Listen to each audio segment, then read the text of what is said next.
Starting now, yeah, once again, number one we want to do is not touch anything. And things kind of break our hearts. You don't want to break my heart. The cable's touching you. The cable's touching you? Just you. Uh-oh. Okay. So, also, number one rule of the cave is keeping you safe. True. So, just stay on the trail. Don't wander off. It's dark. It's deep. There's sharp rocks. We're trained in cave rescue, but it does take several days to rescue someone from a cave, and it's messy. It's not fun. And we might injure you even more than you are already injured. So please don't do it. It's very difficult. And also, if you brought water, you can bring that into the cave, but it's a hot day. If you want to save it for the hike back up, you might not eat it inside the cave. You might want to save it out here for the hike back up. So feel free to leave it outside. Also, leave outside anything that is not water as well. Cheeseburgers, fries, milkshakes, all that stuff. If there's something in your mouth, like gum or candy or tobacco or anything like that, spit it out into the trash cans. Any foreign food source is just not good for this environment and all the small, tiny animals that live inside of this environment. You do not want to introduce anything that is not already inside that environment. What is inside that environment is water. And some twigs and dirt. That's okay. Turn off your flash on your camera. Our eyes are already starting to adjust. In probably about 20 minutes, our eyes will fully be adjusted to this dim light. And if someone is to flash you in the face with a flash of light or flashlights accidentally go into someone's eyes, it's super annoying. So we want to be one beautiful caving community and just be respectful to all your other cavers as we walk through the cave. With that being said, taking pictures is great, but once again, no flash. What I'd like to ask you to do is try to your very best to be in the moment. How often does anyone here, or when was the last time anyone was in the cave? Or is this your first time? First time in a cave? Okay, welcome. So, yeah, most of us will never explore the moon. I, for one, have never gone to the moon. I don't expect to go there anytime soon. We explore outer space. People do, but not us. Lots of people explore underneath the ocean.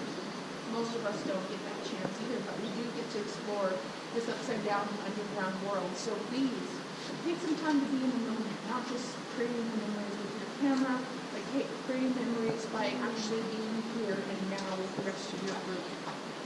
Taking it in, not with your senses of touch, but with your sense of hearing, because that's going to be heightened, and also your sense of smell. That's going to be heightened. And then all the beautiful things you're going to see before you. Take it all in, because we're only going to be in there for a split second of time. Compared to the rest of our lives, it's just a stitch in time. One person for the back of the line, please, carrying a flashlight. All right. gentleman right over there, your name is? Kevin. Kevin. Paid just as much to see your kid as you guys did, so please, no big gaps in the line. Once again, being in the moment, not taking thousands of photos, but allowing Kevin to see the kid just as much as everyone else gets to see the kid. Kevin's going to hold this flashlight and give me a signal on the ceiling when he gets into the room. Do not let anyone behind you, Kevin. He's going to be our eyes and ears, making sure everyone is safe. And also, Kevin, you're going to be our eyes and ears and our discipline if anyone touches the kid. Discipline as in disappointed look. Telling them that he's breaking, or they, or you are breaking Aaron's heart. Or even a cheeseburger anyway. Okay, excuse me. Thank you very much, Kevin, for being here.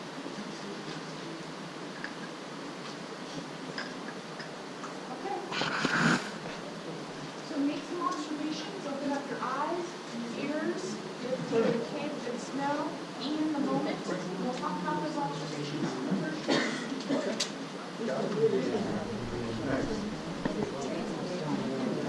That's why I hate tours, because they drive me crazy by just talking. It's not the same as being by yourself. They want to see it yourself and then just because I got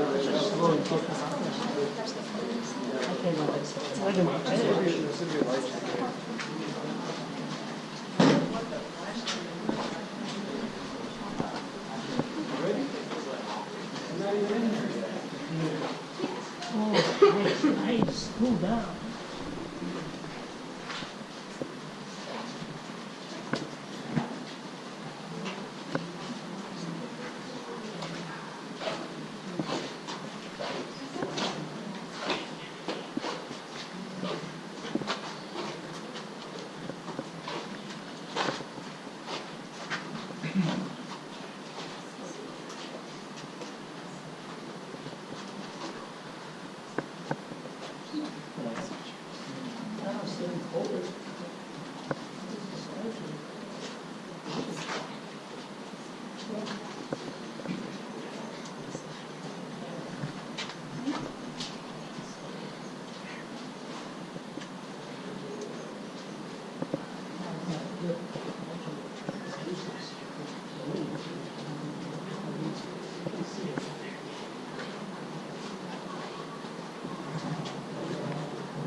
bottom of the canyon. Stop, set, set, tight.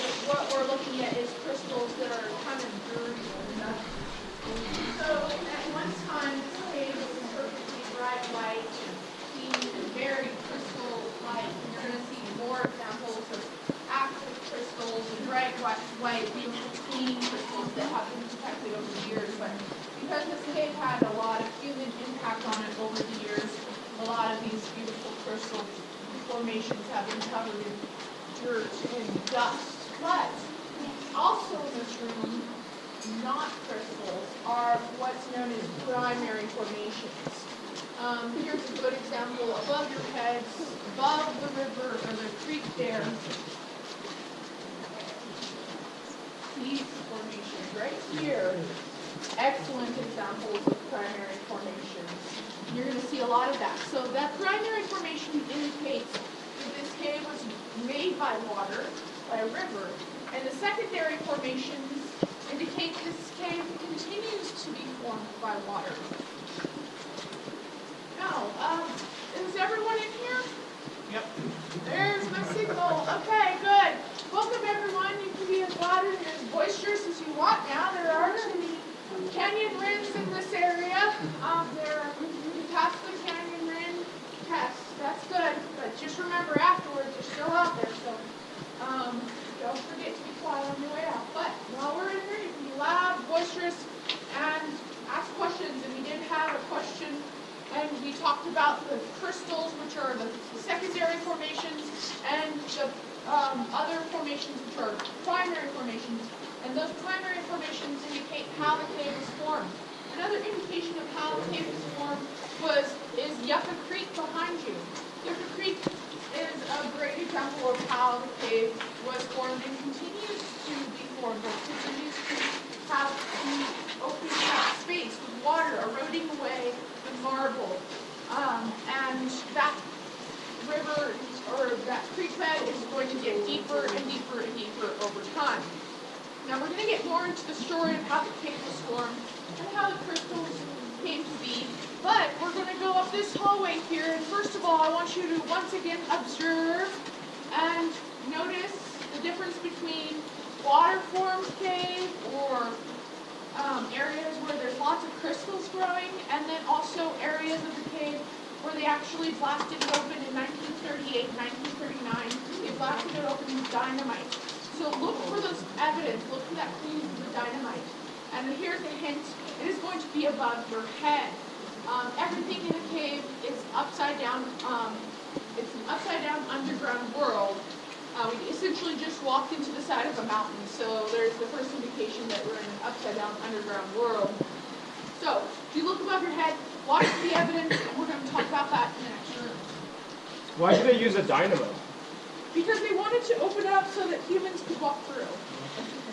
So we don't have to cave all the way through the cave. Everyone who wants to come in can come in. If you're physically able to walk, you can come into Crystal Cave and learn about these spaces.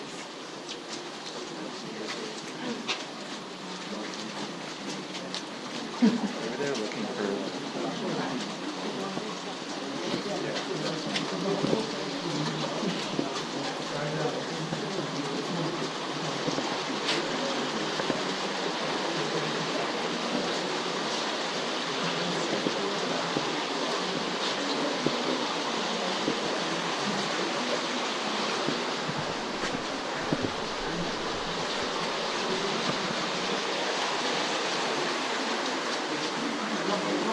Last.